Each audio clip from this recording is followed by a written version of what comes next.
Hello and welcome to Down the Scope and this series on histopathology. In episode 3, we looked at the features of acute inflammation, which is characterized by vascular changes and recruitment of neutrophils. As this inflammatory response progresses, the adaptive immune system begins to play a role, and the body needs to consider either containing an immovable insult or healing the damage caused. This adaptive immune response and healing form the basis for the features of chronic inflammation.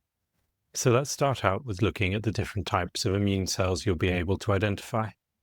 The histological hallmark of this shift is the presence of mononuclear cells. You're still going to see a lot of features of acute inflammation in these slides. Often, if the insult is persistent, there will be consistent recruitment of neutrophils. In chronic inflammation, there are 3 principal cell types you're going to be looking out for. First up is the macrophage. Unlike the short-lived neutrophil, the macrophage has a longer lifespan and plays a dual role. It phagocytoses debris and secretes cytokines that direct the immune response and tissue repair. On H&E, they are significantly larger than neutrophils.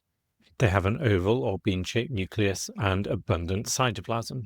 You will often see the cytoplasm appearing foamy or vacuolated, which indicates that they are actively digesting cellular debris or lipids. So with those features in mind, we can identify some macrophages in this particular section. We can see lots of neutrophils that we learned to identify previously. So here's a little cluster of 3 neutrophils highlighted in green here. The macrophages are significantly larger, and rather than having a segmented nucleus, they have a bean-shaped nucleus. So there's a good example there, circled in orange. Most of these big cells that you'll see are good examples of activated macrophages. Sometimes you'll even find neutrophils and other recognizable structures within a macrophage. So in this particular view, we have a macrophage here that's managed to phagocytose 2 neutrophils. And there's another one here. You can probably spot some more macrophages that have also eaten up other neutrophils. If the macrophages have phagocytosed an erythrocyte, then the hemoglobin is first converted to hematoidin, which can be seen as bright yellow crystals in the cytoplasm.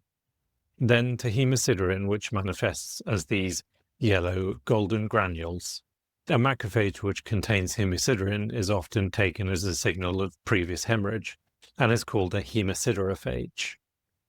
These macrophages with big cytoplasm and a round profile are often described as activated.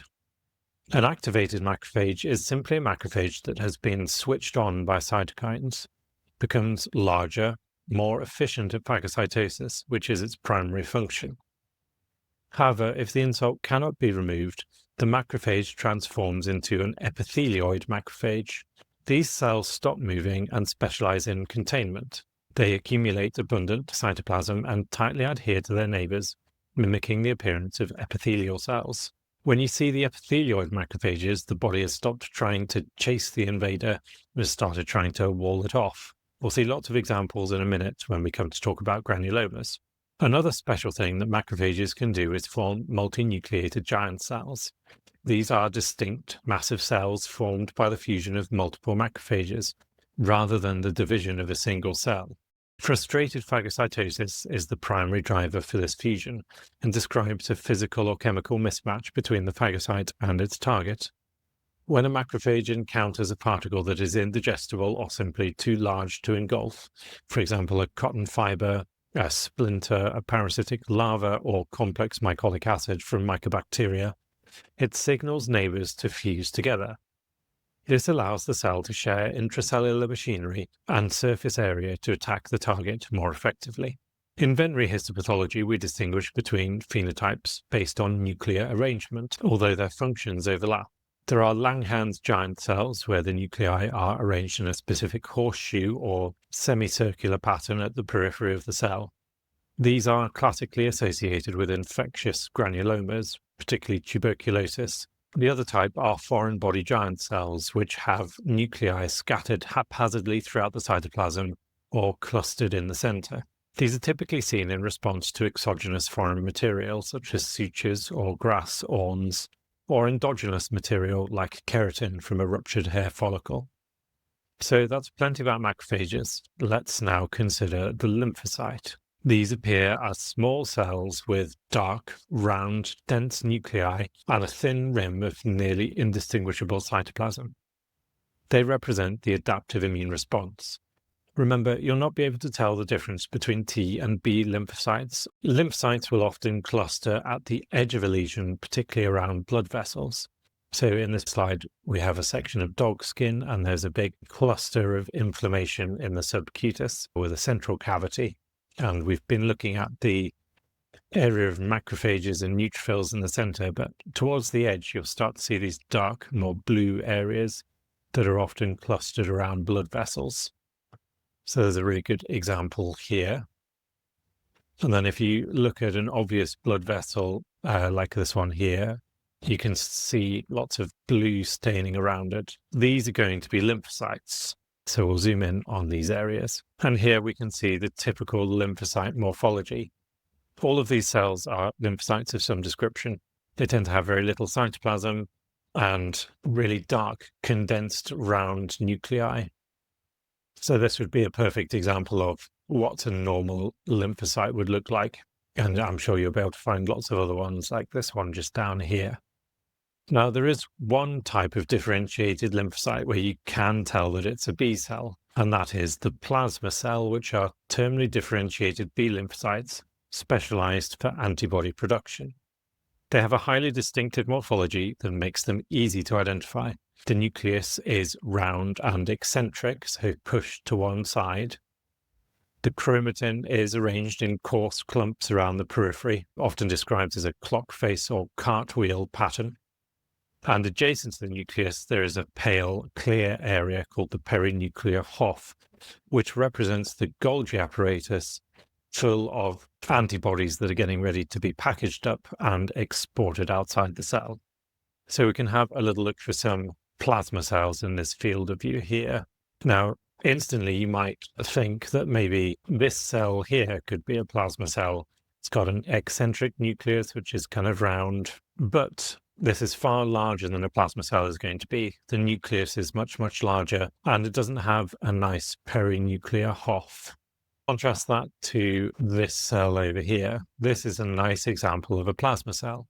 It's about the right size for a plasma cell. It has quite a dark peripheral nucleus, and then you can just about make out this lighter area just next to the nucleus. That's the perinuclear Hoff. There are better examples of that particular feature. So down here we have quite a nice one. The nucleus isn't so clear, but you can definitely see that pink blob next to it. That's the perinuclear Hoff. Now that we've gone through the immune cells we might encounter, let's add some structure. There is a specific pattern of chronic inflammation that occurs when the inciting agent is difficult to eradicate, such as mycobacteria, fungi, or foreign material. This is called granulomatous inflammation. Typically, there are two morphologic patterns to this. In the first, the immune system is trying to create a physical barrier around the offense that comes in the form of a granuloma. This is a layered structure, so we'll go through each of the layers so that you can identify them.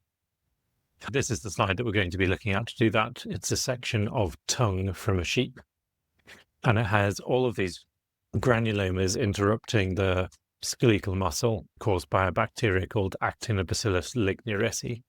So you can see there's lots of these areas of inflammation that are tearing apart that muscle. We're going to zoom in on those.